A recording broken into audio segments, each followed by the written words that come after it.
this life is a trade-off of freedom versus comfort. Everything in life is security and comfort versus freedom. You guys live in nice houses, you have all the comforts, you have very limited freedom.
There's a continuum of people who live in vehicles. There are the homeless, and right now in America there are a lot of those who are just cannot, they lost their job, and then they lost their house, and then they've lost their apartment. They're in their cars because they have absolutely no choice. They are homeless. And then there are people such as myself and Sherry and lots of other people you're going to meet who choose to live in their vehicles, and then there are traditional RVers who can live in $10,000 RVs or $1 million RVs. And there's a continuum of people who live in a vehicle. I think the key difference is a homeless person doesn't want to live in his vehicle. He isn't escaping the rat race. He doesn't hate the rat race. He hates living in his car or his van. And he wants to get out of it as soon as he possibly can. That's a homeless person. I love living in a van or the camper or a vehicle. I love it. I don't want to ever live any other way. So I don't think of myself as homeless. A person who hates it is homeless.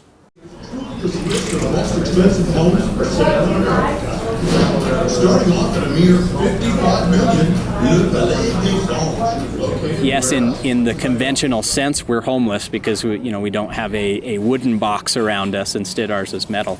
But yeah, I mean, realistically, it doesn't bother us at all, and we've in a lot of ways kind of found certain connections to those who are homeless. When we see people walking around and looking for somewhere to sleep in the middle of a city, I feel a bit more like we can connect with them more now than what we were able to before, just going through the life of day to day without a plan and not exactly knowing where we are going to sleep.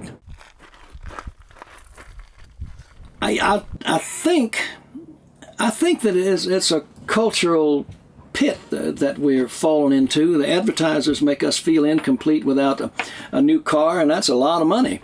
But the biggest killer is housing. The average American spends 47% of his take-home pay for a roof over his head. Whoa, that's a crime almost.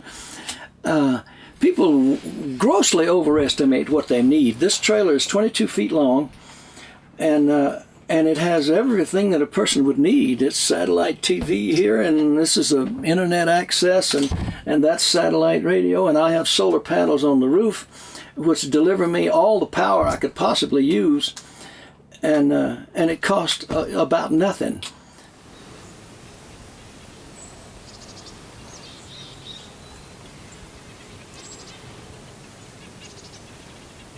So there's a reason that's happening, that we're sold that bill of goods through our media, and you'll have a better girlfriend, you'll have a better life if you have this, making more money, and we're fine. I think that illusion of separation, that veil is lifting, and people are saying, we're seeing, no, it's not getting a better life. My whole retirement is gone like that.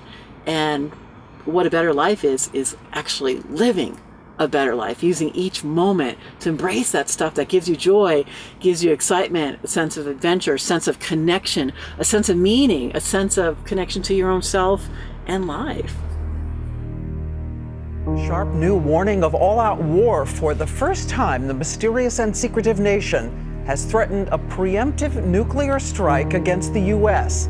New concerns tonight from parents and critics questioning just how safe are our kids in school buses. It's an urgent warning about skin cancer prompted by a 200% increase since the 1970s. A new study says pedestrians risk injury and even death when using their cell phones. I think it is unquestionable that quite a bit of our society is oriented toward keeping us in a either very distracted state or very worried state. You know, when I first hit the road, it took me weeks to decompress, you know. And initially, I didn't even know what the heck to do throughout the day. You know, there was no schedule anymore. There was no requirement to be anywhere. It was hard to do that. A lot of our culture and society is focused on distracting you from whatever you might want to think about. They don't want you to think. And keeping you worried is one of the ways to do that, to me. I think that the more someone is worried about what could go wrong, the less they will think about what is going wrong. I've felt that way for quite a while. Behind me is my pickup and the trailer, and I live in that trailer now. It's bigger than the pickup. The pickup was tiny. It was 6 foot by 7 foot, which is taller.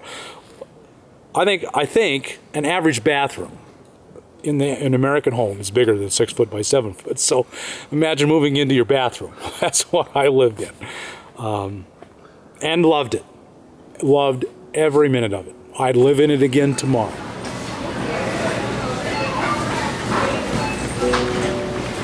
Started out in the car business a few years ago. Really decided that we kind of had been going the wrong direction. We were working really hard for a lot of the wrong things.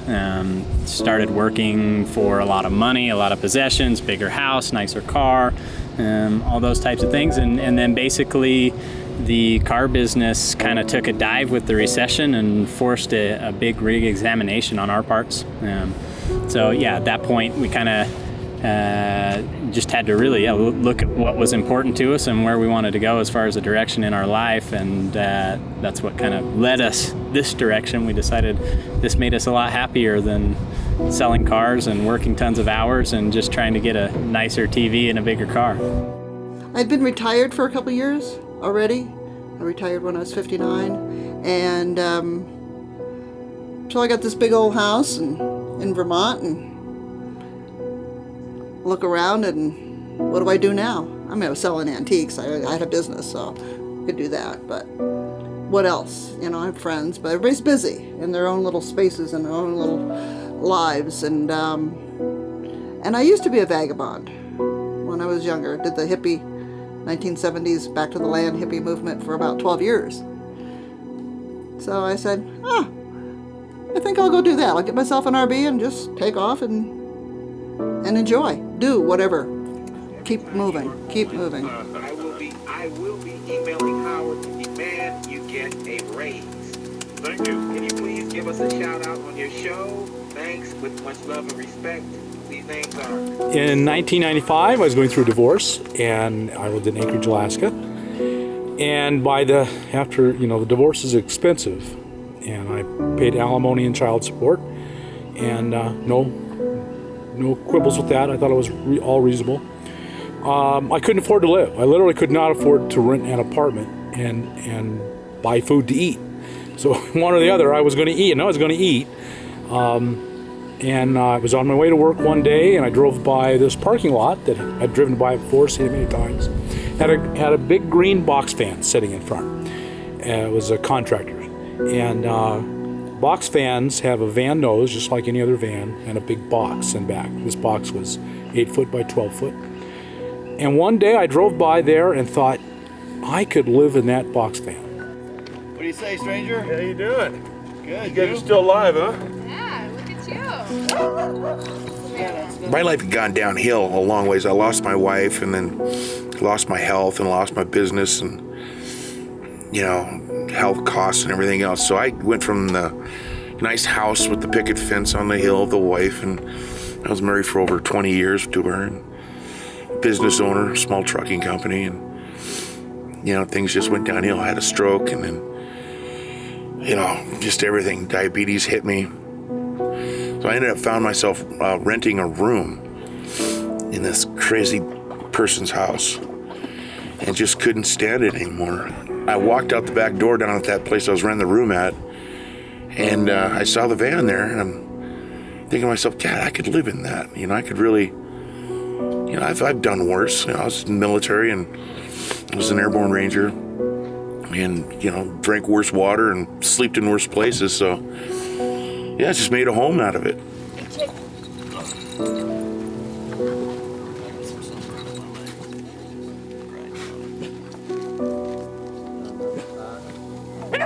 In 2008, I retired and needed something to do, and I don't have a lot of retirement, so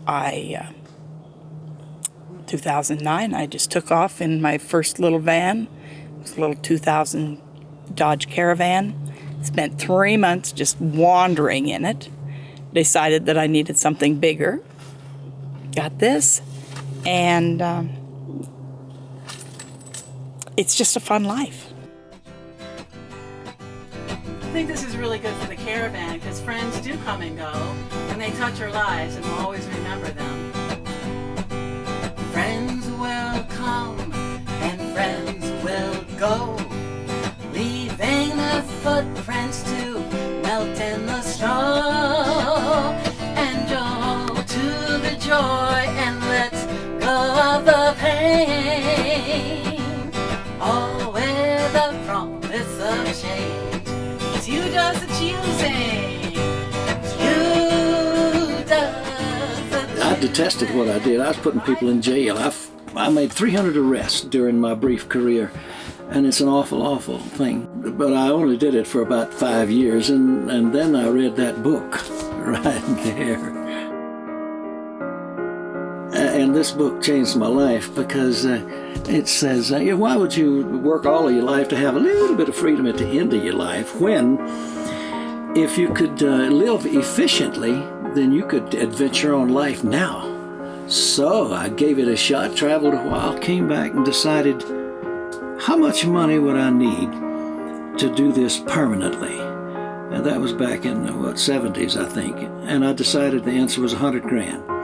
So how hard is it to get 100 grand together? It's not that hard, especially if you really clamp down on your expenses. I began to save everything, this, that, and the other. I bought an old junker of a house and fixed it up, sold it, and bought another one, fixed it up and sold it. And by that time, I almost had my 100 grand.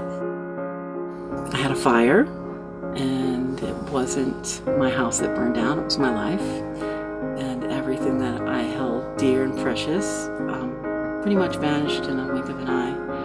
So I decided that I've always liked to RV. I have full-time in the past before. That because I was just brokenhearted actually, that I would go on the road and become a full-timer for at least the foreseeable future on a quest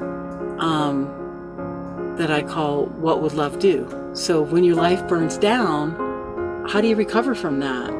And to really simplify things the way Thoreau did when he went to Walden, to just get to the essential things. What was the real marrow of life? And to be able to go on a vision quest that would give me what next? What would I do for a living? How would I make a living, make a life with my passion, purpose? All of it, relationship, just everything had to be, for me, rebuilt. I was working with the city of Chandler, down in the Phoenix area. Had been there for 9 years, 2 years from early retirement, and in a series of months, my life kind of imploded on me. You know, my father passed away.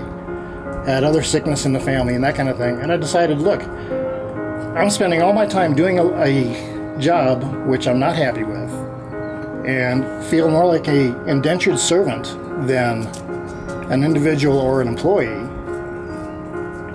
And using the example of my father, he went through and worked with Las Vegas Fire Department as a dispatcher. Finally got to the point of retiring. Within 2 years, he was dead. It's like, okay, do I want to spend my life doing something that just makes me miserable for the sake of this is what society tells me I'm supposed to do, with no possible payoff, beyond going home to watch TV at night? And I'm like, no, I don't. It's time for me to make a change.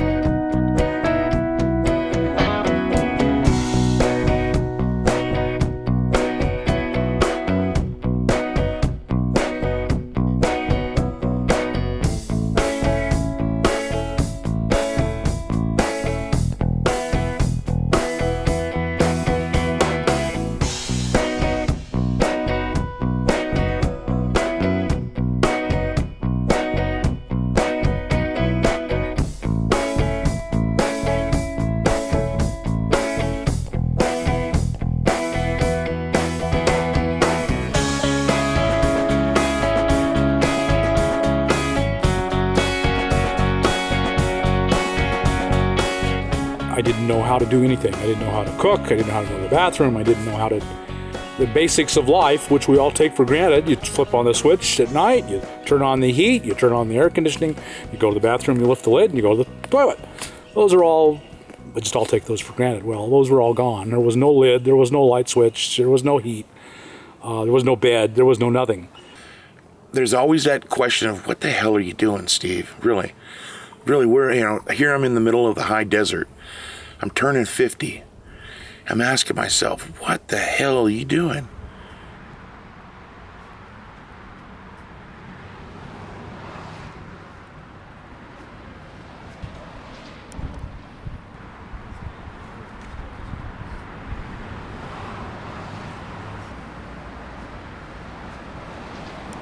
Yeah, we set the temperature right around 90 in the house during the... 6 months prior to actually leaving.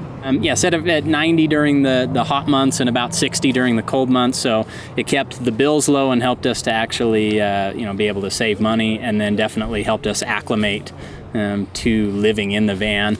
Some of the other things we did was change our eating habits. Obviously, we tried to stop eating out near as much. That saved a lot of money. Shifted a lot of our diet to grains and veggies, more or less. Went mostly vegetarian with our diet because it A, saved money, and B, it helped us lose a lot of weight, and just kind of get used to the type of way that we'd be eating. We don't carry a cooler, we don't carry a refrigerator, so being used to just eating grains and vegetables and that type of thing was a good way to go, and helped us not to have like major dietary adjustments. Now first, into the pan, we need a little flour. Watch this, kids. This is how we do it. Flour, and then we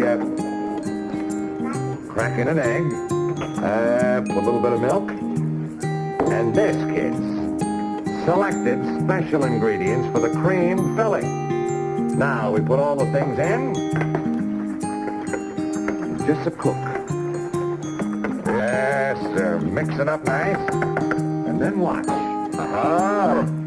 Has to take, just a second or two before we say alakazambo, presto, and what do we have? Ha-ha! Hostess Twinkies. It seems to me so wrong that the Industrial Revolution can punch out gadgets, 1 million Twinkies in a day if it needed. There's enough Twinkies for everybody, and it's all done by machinery. The fruits of the Industrial Revolution ought to be liberty. And in that liberty, people have a chance to discover who they really are. I mean, I see people's personality bloom and blossom. I see creativity pouring out of people like this. Not everybody who does this is creative, but many are. And the heroes are. They're out there writing, and it just is one of those amazing coincidences that the thing that is the most fun in the world to do happens to be incredibly cheap and incredibly beneficent. It's good news for people. We consume less. I personally think that there's at least 1 million people in the United States today that ought to be free, and they're not. They think they need $1 million in the banks before they can win their liberty. But the truth is, if you got an income stream of $500 a month after you get your rig, you can live this life and be free and do the world a favor while you're at it, because your consumption will go way down. I got a fever and inflammation, that's what I got. You turn the heat on me, so like that.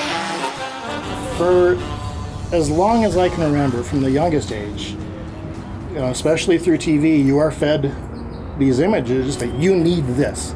You have to have this. You can't be happy unless you have this. If you go out and you buy this car, this girl's going to really like you. All that kind of thing.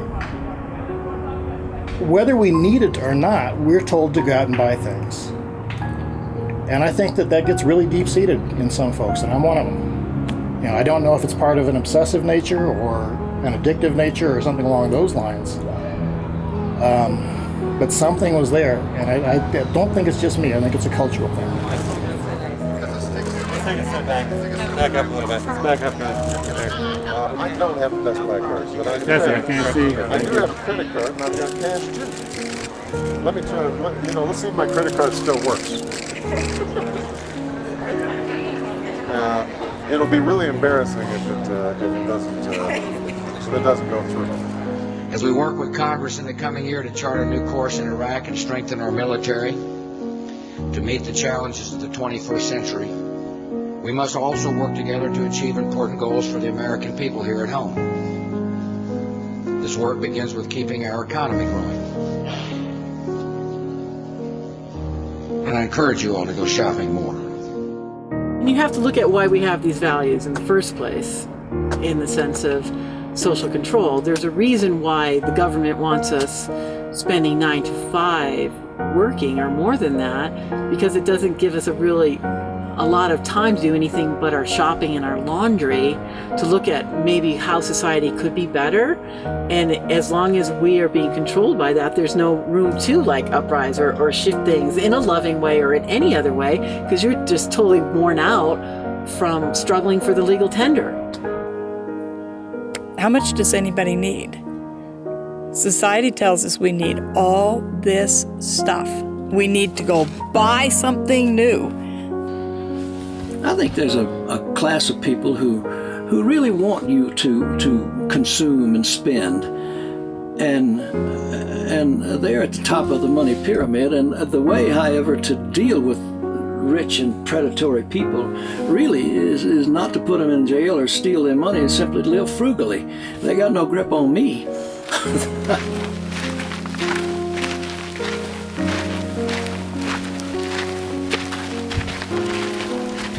This might be one of my favorite places. I mean, it's this big open area, and yet these huge trees all around it. Really like the feel of this spot. I've been living on the national forests in the summer and BLM desert land. BLM stands for Bureau of Land Management. Out west, there's a huge amount of land that's worthless. You drive by and there's nothing there, and you think, who owns this?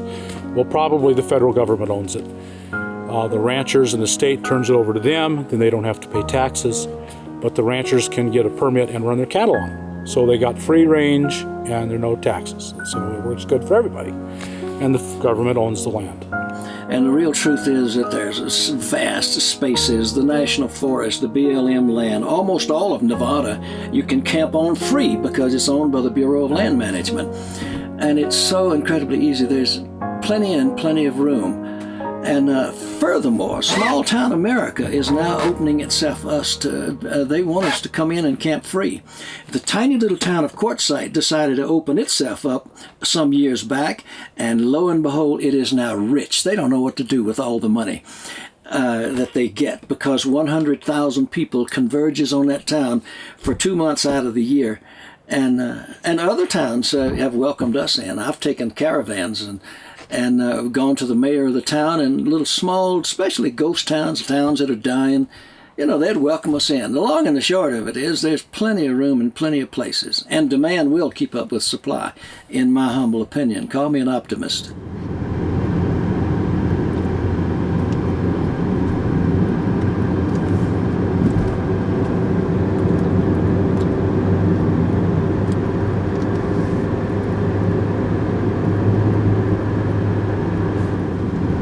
there's more places to park than maybe what we give ourselves credit for. That's kind of been, we've definitely spent a number of nights where we're just driving around looking, trying to find somewhere that feels right and just can't find anywhere that feels right. There's kind of some go-to places where you find that people actually do park overnight pretty consistently. So hotels are good places, hospital parking lots are actually good places, mechanics parking lots, it's pretty common for people to leave a vehicle parked overnight if they're having car troubles. And then definitely just pulling into neighborhoods, or if we're on the road, rest stops, truck stops, those types of things. You have to be a little careful and make sure there are other people spending the night, because a lot of places are very, very illegal. It is illegal in Albuquerque to live out of your parked car. So how do so many people get away with it? During the recession, a lot of folks lost their homes, they lost their jobs, and were forced to move out from their apartments and suddenly began living in their cars or their RVs parked on city streets. And people who lived on those streets began to complain. So Los Angeles began enforcing a law that said it was illegal to live in your car. I've recently lost my job, my wife, and my house. Now I live in an RV in a commercial zone. Please don't criminalize me. You see someone like that sitting around, you don't know what their frame of mind is, so I guess that's why you should have a actual dwelling where you live, is, people don't know who it is. And have you bothered to stop and talk with him and ask him who he is? No, I haven't. I've waved at him once. Laws against sleeping in public or sleeping in a parked car are called, quote, quality of life laws, but they are obviously not concerned with actually the quality of life of the poor or the homeless. They seem to be more focused on the quality of life of the rich elite who live in that area. It's hard for me to be stealthy. I can pull in my truck and fit right in at an industrial park or at a strip mall or at a Home Depot, but you don't look really stealthy if all of a sudden you're coming out the front door with a dog on a leash. So I try not to do a lot of that. I'll be in the area, but I won't necessarily be just in town. If I didn't have her, I've thought about doing that full time. With my truck, I've got solar panels up on the roof. I've got 1,200 amp hours of battery storage, which is enough to run my laptop for 14 hours a day. I could easily do that, but not with a dog. I guess I'm woodland stealth. It's weird. It's a feeling in me that there's too many people up here, and too many people attract attention, and the only attention that we can get is bad attention, and that's what scares me. But as long as they stay undercover, pretty much good, I hope, because I want to come back here. I feel that it's very likely that there will be additional pressures put on people who are living unconventionally like this. But unless there are viable alternatives for people, they are not going to be able to throttle it or put a stop to it. Yes, I expect municipalities and city councils to put in ordinances which prohibit sleeping in your vehicle, which already happens, and to try to crack down on the unsavory elements of society. I don't think that long term they're going to be able to do anything about it, because the numbers of people without options are going to grow until eventually they're going to have to listen. It's not a good thing. I don't like where a lot of things in our society are going right now. Not everybody wants to have a house. Some places are friendly to the homeless. Some people are extremely unfriendly to the homeless. It's going to take its own kind of pressure with mobile dwellers to do the same type of thing. We are the sprouting seed of a brand new breed. Living simple and light and lean, living happy and free like wild Cherokee in our cozy little living machines. A life that is bold with ourselves in control, and with clusters of friends in affection, we're reinventing the tribe, helping revive that long-lost natural connection, choosing sunlight's glow over ice and snow, acceptance over sorrow, adventurous games over riches and fame, and today over iffy tomorrow. Perfect to go with that song too. You know. I find there's, to generalize, there's two sorts of people. Some people like money and some people like things. People that like things don't have any money. People that like money don't have a lot of things. You know, unless you're really rich, but you know. So, and I was always on the more, I'd rather have the money than the stuff, because money buys me freedom. Freedom of choices, freedom of movement, freedom to do what I want to do. So now I've got, from selling all that stuff, I got that money in the bank. I have freedom. You know, somehow we all found out that money wasn't the solution. You know, you need it. There's a certain sense of security. I would hate not to be the person in the car that doesn't know where to park or is just really doesn't even know where to get their next meal. There's a huge world of difference. It's a mental illness now. I believe that even for an average person, it's become to some degree a mental illness. They surround themselves with possessions because life is so insecure that their possessions become their security. Their house becomes their castle with a moat around it. And a lot of people can't do without that security blanket. I think you can have a car and make it last 10 years. I personally own 1,000 books, and they're stored at my friend's house, and now you can put 1,000 books on the Kindle that he has. And so I think that technology itself is making it possible that we don't need so much stuff. You know, television sets are flat and get against the wall, and tiny things. So I believe we do more with less, as Buckminster Fuller always says. And I believe we can have the good stuff. I mean, it amazes me that for $35 a month, I'm in touch with everybody in the world. Furthermore, 5 of my friends are with me on that, you know, just for this little device, $1 a day, you know, more or less. Isn't that a miracle? I mean, I don't need big stuff, you know, and the computer lasts a long time. I've been a pack rat all my life. And some of the items that I had, there's no way I could bring them on the road. Like I probably had close to 1,000 LPs. And that's wonderful to walk into my audio room and see all these racks and shelves of albums and probably another 800 or 900 books. You know, a lot of them are hardbounds. There's no way you can bring that kind of thing on the road.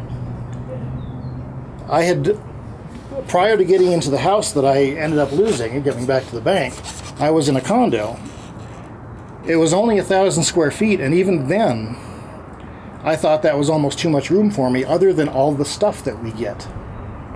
But being a pack rat, getting rid of that stuff was just very, very difficult for me. I think I've been one of those fortunate people that always knew that money wasn't going to make me any happier, the degree wasn't going to make me any happier, the new car, any of that. I think I only get tripped up about relationship. Relationship will make me happier. But I'm even learning that it all comes back to me in my own life, and when I'm to really be, not to seek love, but to be love. There aren't that many people that want to give up their toys, their stuff. They're attached to their things. That's what I find, is people have houses and they fill them up and they just can't do without this and I can't do without that. Things. I don't. Our society is so materialistic oriented that it takes a certain kind of person to be able to just chuck that all and not have a house. There aren't too many people that can do that. It was too much money, it was too much time, it was too much effort. Just mowing the grass and clipping the hedges. Now that really got me a long ways. All that time I spent doing that. For what?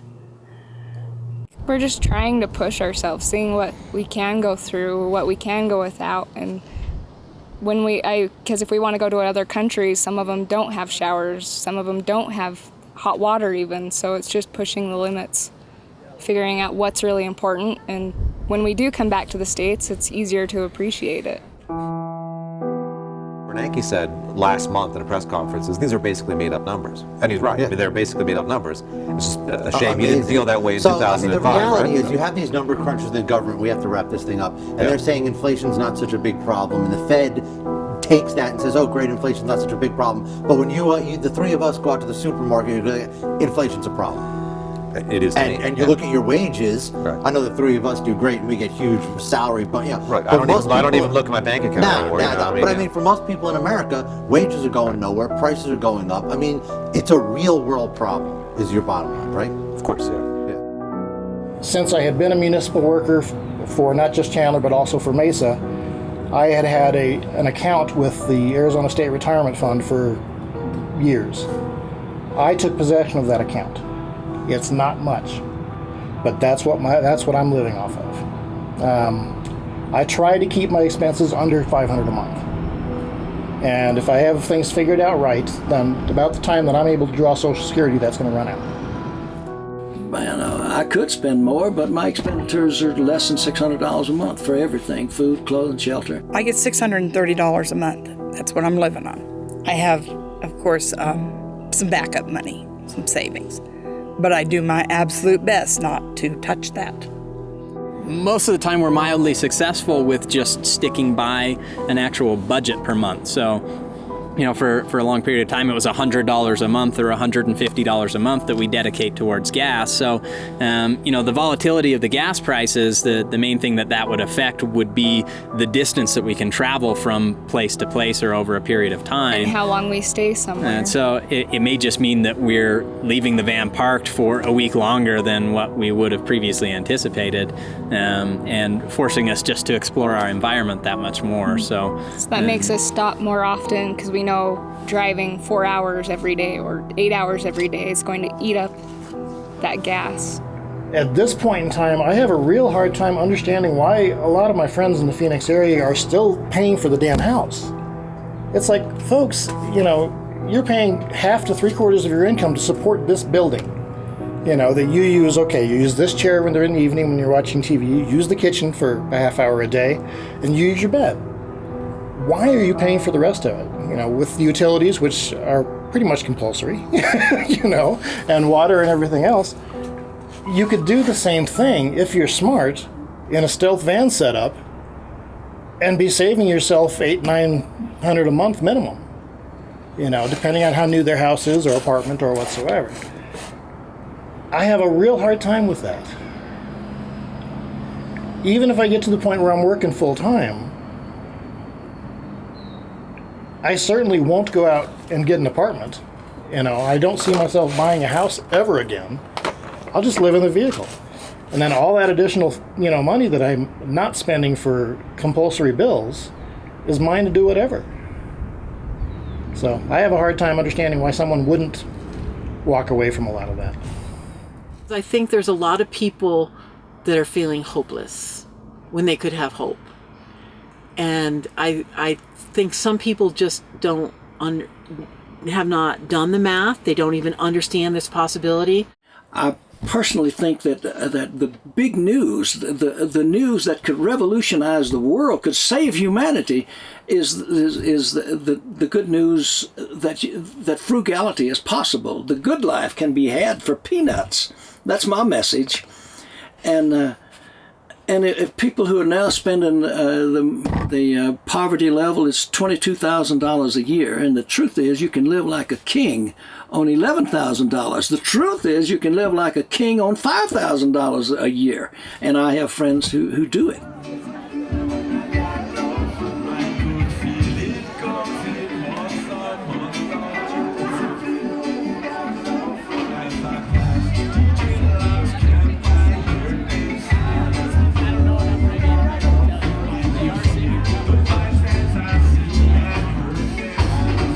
For the first basically full year was almost entirely on savings. It was kind of a combination of the savings that we built up over our 6-month preparation, and then we did some trade work. We built websites in exchange for places to stay mainly, and then we've done a few different freelance websites that have helped us get a little bit of extra income.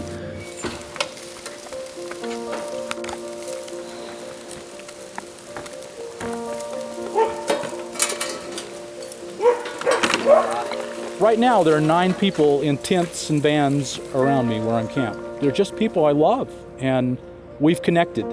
And I don't see a lot of them, but when we see each other, it's like we've never been apart. And so oddly enough, I believe the hermits live in houses today. I won't put you on the spot and ask you how many of your neighbors do you really know, but I bet it's not many. And if you do, you're the exception and not the rule. And yet if you ask me how many deeply connected friends do I have who live in vans, I would tell you dozens. So I believe we're the mentally healthy ones. Oh, yes, absolutely. For me, it comes down to, with people who are virtual friends, whether I know them previously or not, is I'm sharing their lives, right? But I'm not with them. I'm sharing the memories they're making. They're telling me about their day-to-day. But with us in the Quest for a Community Caravan, we're making memories. Okay, As opposed to sharing. As opposed to sharing. Yes. And so that weaves a tapestry of experience that connects us in a richer way. Yes, yes. Write that yes. down before. That's excellent, excellent. Yeah, that I'll is. borrow that from you. Yeah, feel free Right. to what do we do when you borrow something from me? Quote me. I think we need people, and I think that whatever there is about me that's unusual or interesting, I borrowed it all from my friends. I have an amazing set of friends. And the electronic age makes it possible to be in touch with, those people. My readers give me great instructions. It's reaffirmed my faith in humanity, because you get out and you meet all kinds of people, and people are 99.9% honest, good, people. And we don't see that on the news. Everybody's scared because of what they see on the news. All you see is the bad stuff that the bad people do. Daniel Gardner is the author of The Science of Fear. Good morning, Daniel. Good morning. There is a lot to be afraid of. You have child abductions, school shootings, terrorism. Why do you call them irrational fears? In the book, I say that there are basically three factors at work in our risk perceptions.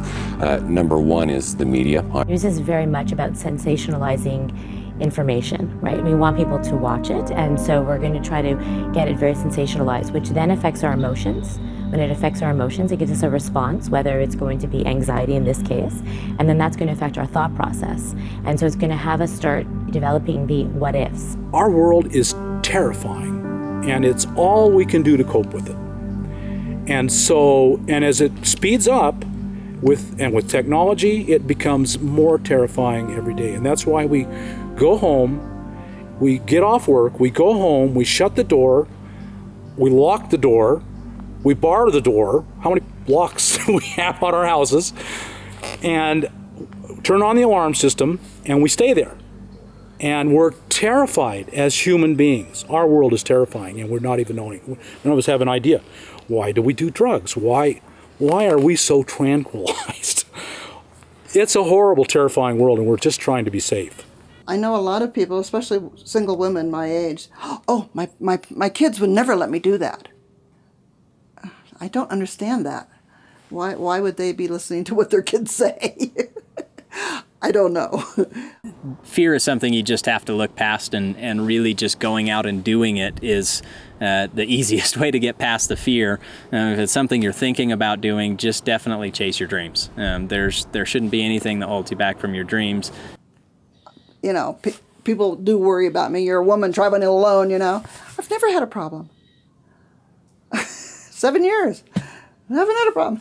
I sleep with right here with this beautiful sight and those cool nights.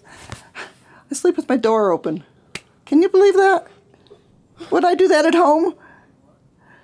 I got a neighbor there, a nice neighbor there. It's a beautiful, cool evening, Screen door, that's it.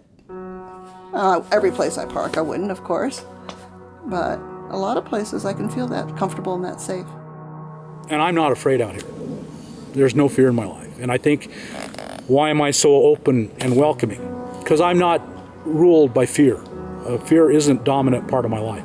Now I hear something, I'm afraid. I hear voices, I hear shots. Am I going to get shot at? Is there a bullet going to whiz by? I have normal fear. If you don't have fear, something's really seriously wrong. My life isn't dominated by fear. And you're welcome into my camp because I'm not afraid of you. I want to change the subject for a second. Oh, okay. So, and I mentioned it to Chris briefly, But I thought we could have another Quest for Caravan challenge. Okay, so now and then we have the challenges, and this challenge would be we would just choose to see who could last the longest with the food they have in hand, no going shopping, to see who can go the longest with their stores. With whatever they have in stock. On How long hand. do you think you could go? Oh, I could go a long time. Amazing. I think I could beat everybody. You think you could beat everybody? Really? Because I have a lot of food on I hand. have like survival stuff, like backpacker's food in my car too, like a big, about 30 pounds. Oh my God, you carry 30 pounds of food? I know. That's Do you know that costs you money in gasoline for every pound you carry? How much? Do the math. I don't know, but it costs everything you put in there. It costs you money to move from one spot to another. Well, that's why I want to have this challenge, so I can lighten my load. And I feel, everything hinges on love, that willingness to open our hearts to one another and not come from a fearful place. And that's what my life is built on. And I wouldn't be doing the work I do now and singing songs about what it takes to walk the path of the heart, what we need to release as much as what we need to embrace.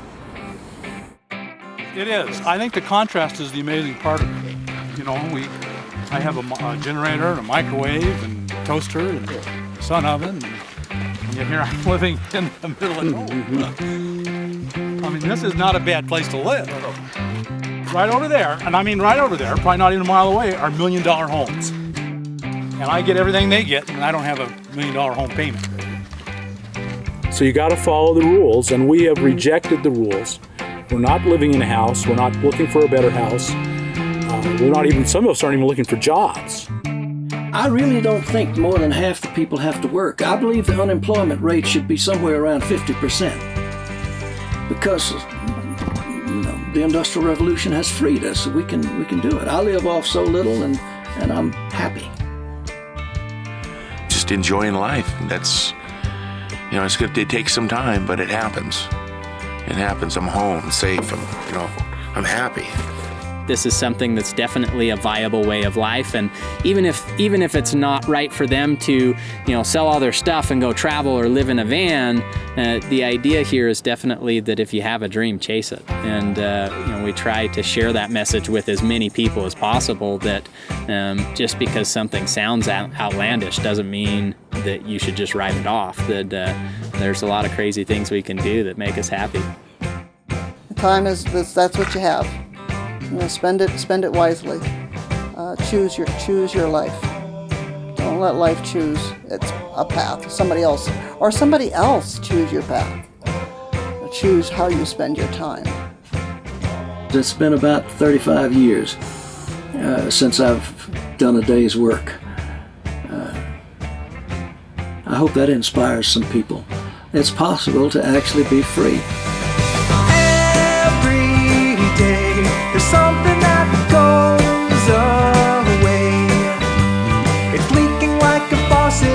I never knew I lost it until I wake up old and gray. And every day I wake up and see my face.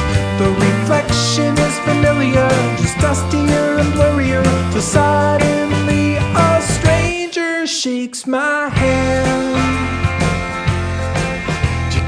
Chase the breeze, cause you're never gonna catch it. Can't stop the seas when the waves come crashing. Can't hold your dreams when the sunlight fills the room.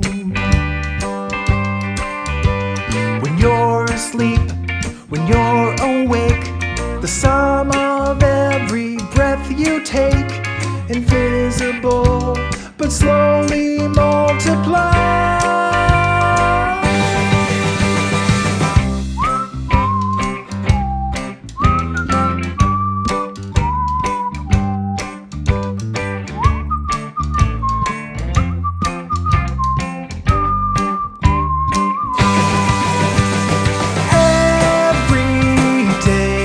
Something that goes away.